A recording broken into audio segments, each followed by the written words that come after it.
Assalamualaikum warahmatullahi wabarakatuh.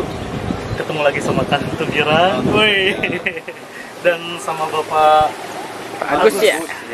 Oke. Agus. Kita sekarang mau kemana, Pak? Langsung ke yang itu kan? Langsung ke Rengganis. Oh, Gunung Majati ya. Gunung Majati.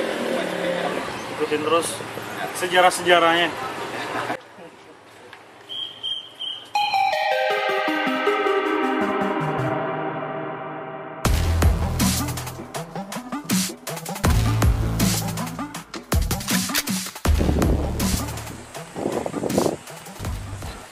Halo bro, sekarang kita ke Gunung Majati sama Rengganis.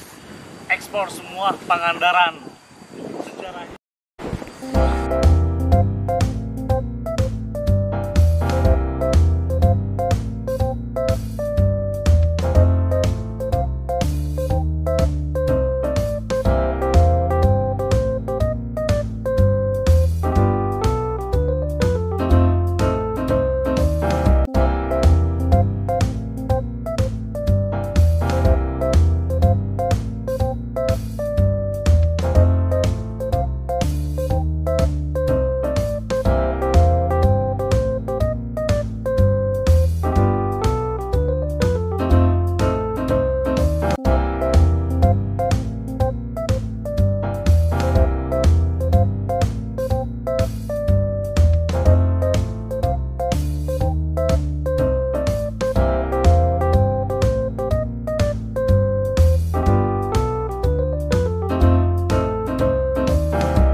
Sekarang kita sudah sampai di Gunung Pananjung. Lokasinya ya masih di Pangandaran. Kita sama sekarang Kang Agus sebagai seperti guru kunci tentang sejarah di Pananjung. Itu apa saja sih, Kang? Iya. Jadi Gunung Pananjung itu bermula dari sejarah Galuh sebetulnya. Nama Pananjung itu berdasarkan dulu ada senopati perang. Beliau kepercayaan Prabu Haur Kuning yang namanya Arya Kidang Pananjung. Beliau selain seorang senopati, bahkan beliau seorang panglima.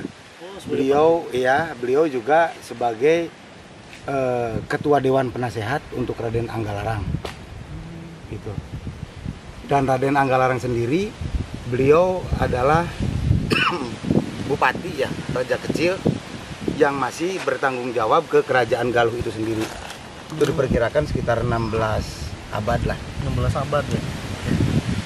16 abad yang silam. Dan kebetulan kenapa ini dikatakan atau disebut dengan orang sebutan Gunung Pananjung, karena beliau dulu itu di sini sempat meditasi. Iya. Setelah meditasi beliau itu menghilang di sini. Menghilang dan entah muncul di daerah mana, karena kebetulan waktu itu sedang dalam keadaan peperangan dengan bajak laut dari Pulau Bahas. Pulau Bahas itu sebetulnya sebutan nama daerah. Bahas itu, Pulau Bahas dipimpin oleh Dipati Jurang Bahas yang sekarang dikenal dengan sebutan Pulau Nusa Kambangan.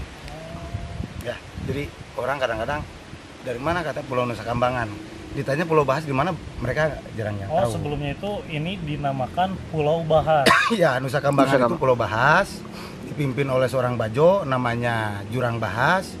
Kebetulan untuk bajunya itu sendiri, mereka itu ada sebagai pemberontak untuk kerajaan Galuh Pangauban. Dan sempat dijebak oleh Dewi Rengganis atau Dewi Soja. Itu dijebaknya di daerah Bagolo. Daerah Bagolo. Bagolo atau Karapyak Bagolo. Maksudnya Bagolo itu Bajo bisa Kaolo dengan satu kesenian yang disebut kesenian Tayuban. Ronggeng Gunung. Oh iya. Berarti Ronggeng Gunung memang asli seni adat, seni budaya orang Pangandaran asli. Seni tayuban. Iya. Jadi ini mah bisa dibilang makomnya Makom. tapak Iya. tilas. Iya betul. Jadi kalau kita buka, kita bongkar, di bawahnya nggak ada apa-apa. Dan Gunung Pananjung ini, kalau menurut orang tua zaman dahulu, ini adalah tulang punggung Pulau Pangandaran. Tulang punggung.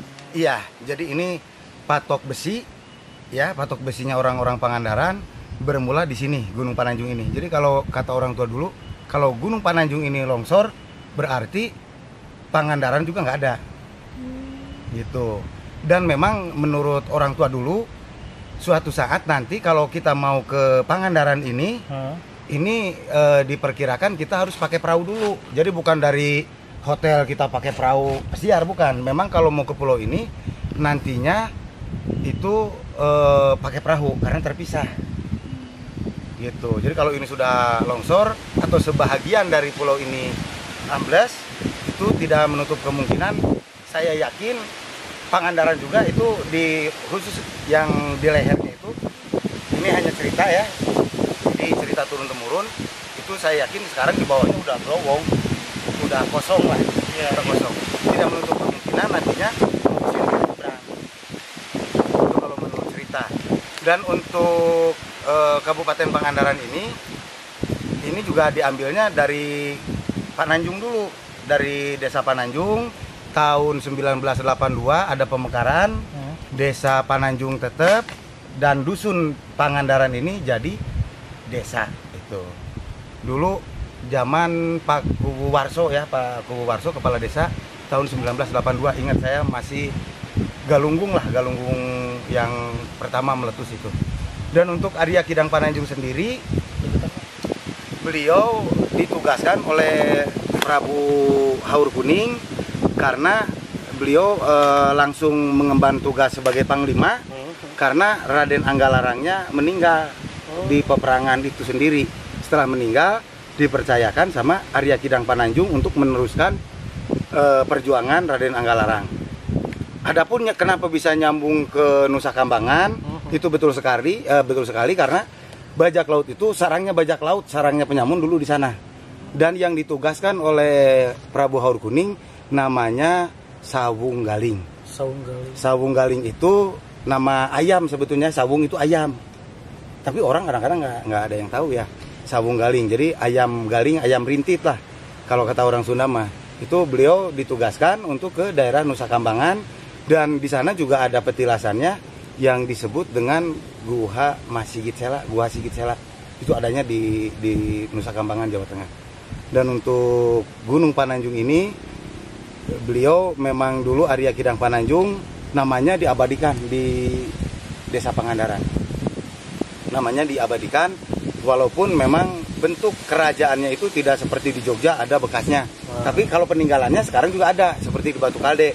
Itu kebetulan peninggalan beliau-beliau lah, orang yang pertama kali menginjakan kaki di Gunung Pananjung ini, daerah Pangandaran. Karena ini dulu ini nih Keputren, tempat pemandiannya itu namanya Rengganis. Iya, jadi kalau diambil dari sejarah, di sini tetap kerajaannya kerajaan Sunda. Jadi orang-orang Sunda. Kemudian juga Nusa Kambangan dulu itu masuknya ke Galuh. Jadi Cilacap itu juga masuknya ke Galuh. Termasuk daerah Banjarnegara masuknya ke Galuh. Kemudian daerah Kebumen masuknya juga ke Galuh, masih Pajajaran. Gitu. Jadi jangan heran ketika sekarang di daerah Karangpucung, Provinsi Jawa Tengah, Kabupaten Cilacap, banyak orang yang menggunakan bahasa Sunda. Karena memang dulu itu termasuk kerajaannya sampai ke situ. Dan Nusa Kambangan juga termasuknya dulu daerah Pajajaran masih. Sehingga kalau orang yang paham sejarah, mereka nggak aneh lagi kalau lihat campur aduk antara adat dan budayanya sama gitu. Iya. Adat dan budayanya sama. Itu sebetulnya zaman kolonial Inggris. Jadi Gubernur Raffles nggak sempat mengembalikan dulu ke Jawa Barat, kesini merdeka, yang akhirnya masuknya ke Provinsi Jawa Tengah. Jadi kalau menurut sejarah itu aturannya ke Jawa Barat, aturannya ke Jawa Barat. Jadi masuknya ke Kerajaan Sunda.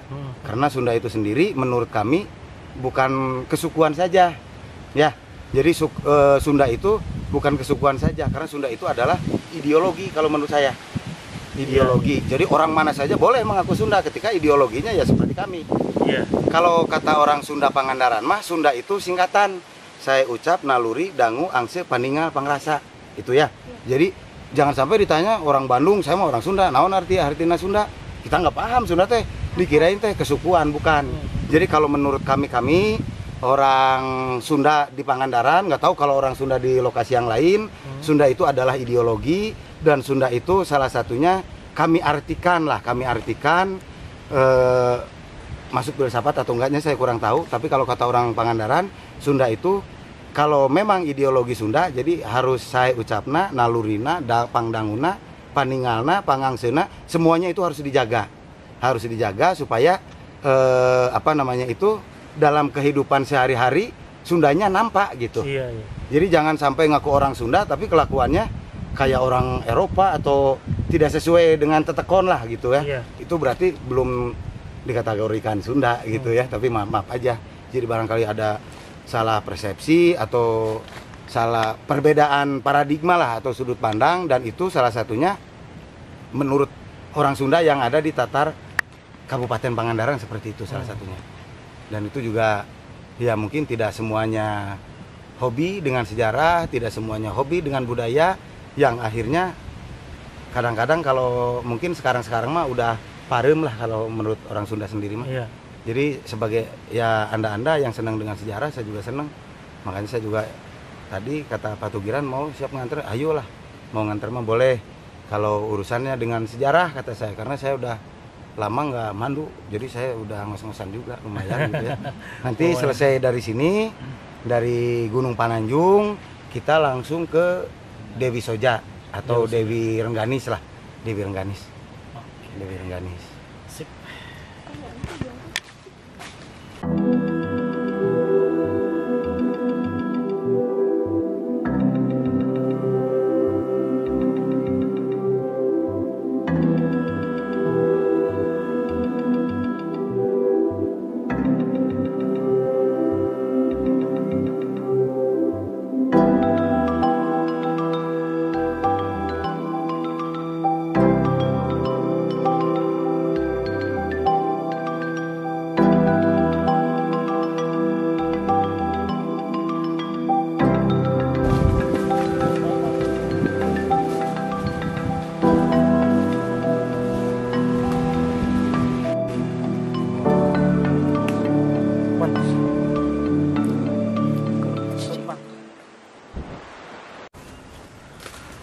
Sekarang kita lagi ke jalan Rengganis ya.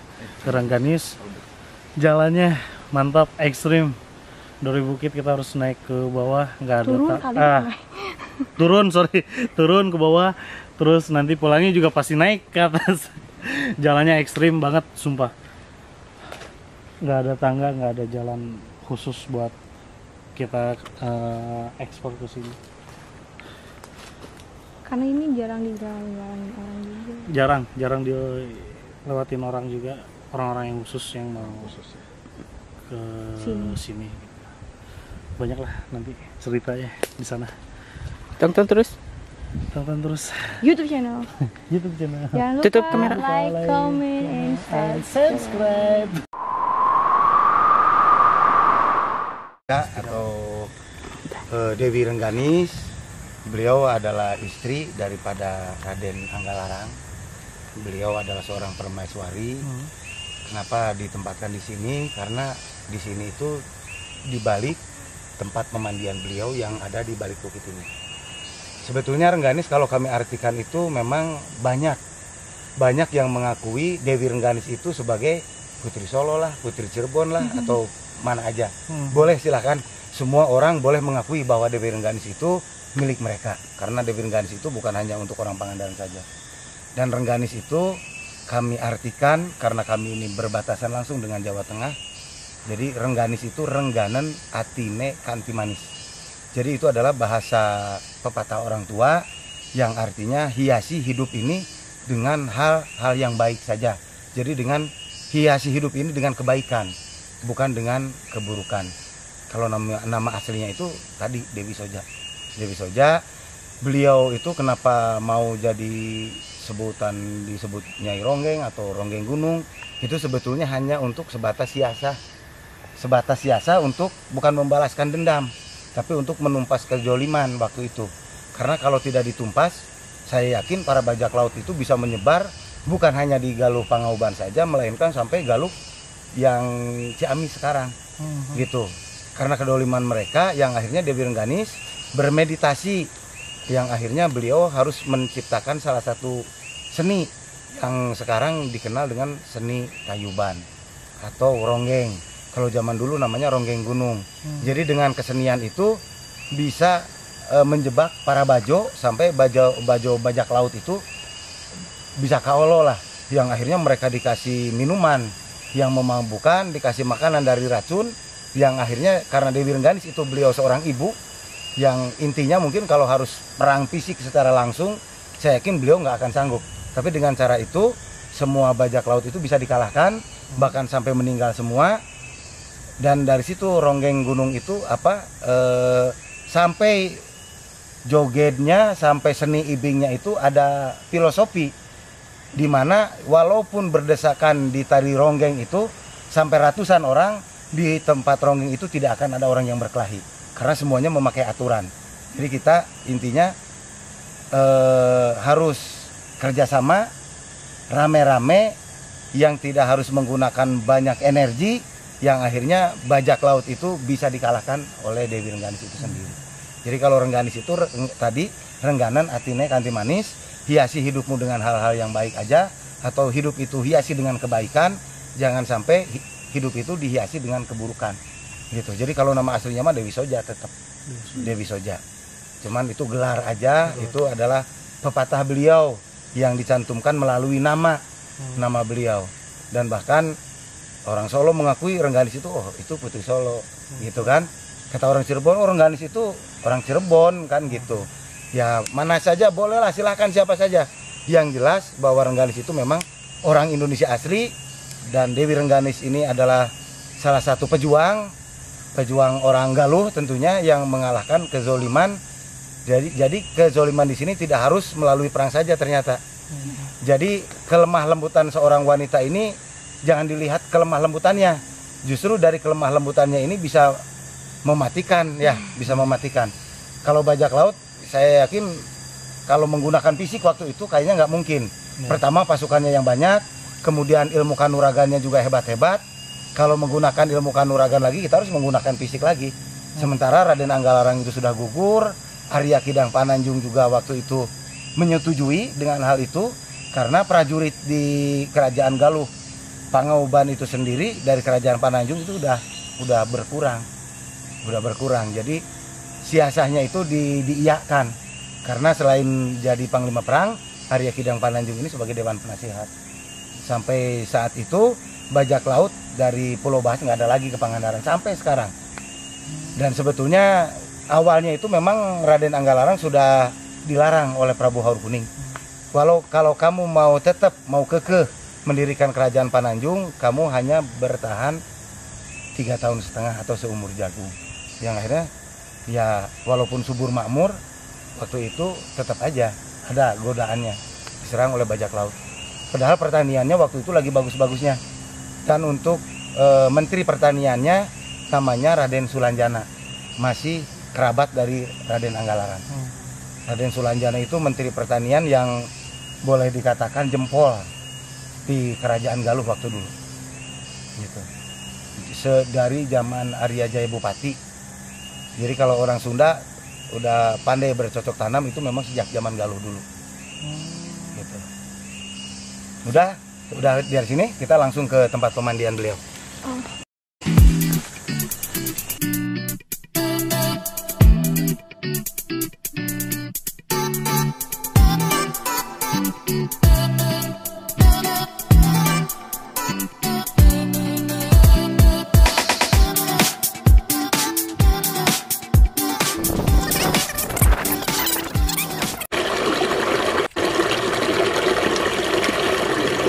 Sampai di mana? Cirengganis. Tempat pemandiannya Ratu ya? Dewi Rengganis atau Ratu Nyimas Roro. Ini tempatnya. Konon katanya mah apa Kang? Yang tadi itu Cuci muka awet muda aja. cuci muka awet muda. Cuci muka awet muda. Itu Fakta penelitian dari Bandung itu pH mineral. pH-nya. pH-nya ada, Jangan CO3-nya juga bagus, magnesium karbonatnya juga bagus. Kemudian air tersebut keluar dari akar-akar pohon yang teramu secara alami khusus untuk pengobatan kulit biar tampak lebih muda, biar tampak lebih jreng. Jadi Dewi Rengganis bisa muda karena mandi di sini sebetulnya. Kalau melihat unsur secara biologis kan gitu. Jadi kajian ilmiahnya memang ada. Jadi berdasarkan kajian ilmiah memang airnya bagus sampai sekarang karena ini adanya di hutan cagar alam, nggak ada pabrik, nggak ada limbah, sampai sekarang airnya masih tetap bertahan. Gitu. Jadi jangan disangkut pautkan oleh boleh, mistis seperti itu. Iya, jadi bukan kalau hanya mau mistis mandi saja. di sini karena emang airnya ini tuh kualitasnya bagus gitu. Master dari Bandung itu mahasiswa langsung Wah. dari biologi. Ini dengan Akang siapa ini? Kumis saja. Oh, Pak Saya Kumis. penerangan tentang sejarah dan tentang Rengganis, jadi simpel aja gitu. Oh, simpel. Di Prabu Anggalarang, Budaya Rengganis. Ini bagus banget. Ini PHP-nya oleh para mahasiswa zaman sini juga. Ini diurusnya dari tahun 1922 oleh Menira Ikan Jansen Peter Jepang oleh kita lagi. Dan sekarang komunitas se-Indonesia Nusantara sedunia juga udah banyak yang ke sini. Udah banyak yang Tokoh-tokoh ke sini. sejarah gitu maksudnya. Oh, Jadi banyak orang cinta sejarah dengan fakta air, yaitu pH mineral O2 sulfur, kalsium, magnesium, MgCO3, TTS-nya bagus buat sehat. Jadi ada alasan fisika, tidak hanya bahasa mitos gitu, tidak. Benar bahwa cuci muka awet muda, air adalah apalagi jam-jam ini lebih hebat seperti di Saudi Arabia gitu gitu. Iya. Terima kasih kepada semuanya komunitas lah. Oke, kayak gitu. Jadi intinya jangan sampai disangkut pautkan Dengan mitos. oleh Tapi ada mitosnya. metafisikanya. Tapi ada Master modern. seperti Peneliti itu. dari Jakarta, Bogor, Bandung Nah. paling sering tiap tahun, Tasik, Ciamis juga sama. Nah, seperti itu. Jadinya Hanya intinya sekarang lagi lockdown karena jadi dari peneliti nggak kesini gitu aja. Oh, thank you, terima kasih. Jadi sudah dibuktikan kalau misalkan air ini tuh memang sudah di apa, Man? Sudah Ini apa? Teliti sudah diteliti ya, sudah dari ada penelitian kadar pH-na cenah. dan yang lain-lain, pokoknya untuk kesehatan bagus lah. Bukan hanya sekedar mitos kalau awet muda, karena emang kualitas airnya juga emang bagus. Memang bagus kualitas airnya. Oke, terima kasih. Perjalanan kita sudah selesai. Tadi tentang sejarah apa aja kan? Sejarah Arya Girang Pananjung atau Gunung Pananjung. Gunung Pananjung, Kemudian sama sejarah Rengganis. Rengganis juga Ya. sudah beres. Tapi masih ada nanti next time part 3, 4 ya. Kita harus apa ya? Membongkar semua mistis-mistis di Pangandaran. Rekomen untuk kalian yang mau ke Pangandaran, jangan lupa tour guide-nya. Tugiran sama Kang Agus. Terima kasih. Assalamualaikum warahmatullahi wabarakatuh. Mangga Kang. Ya, oke, subscribe, like, and comment. Thank you, Pak. Ya, you are welcome. Oke. You're welcome. Nah, what ya, the best and the way udah beres tidak ya, Pak? Tidak. Driving way, God bless way, mercy way, Lamborghini way. Oke. Ini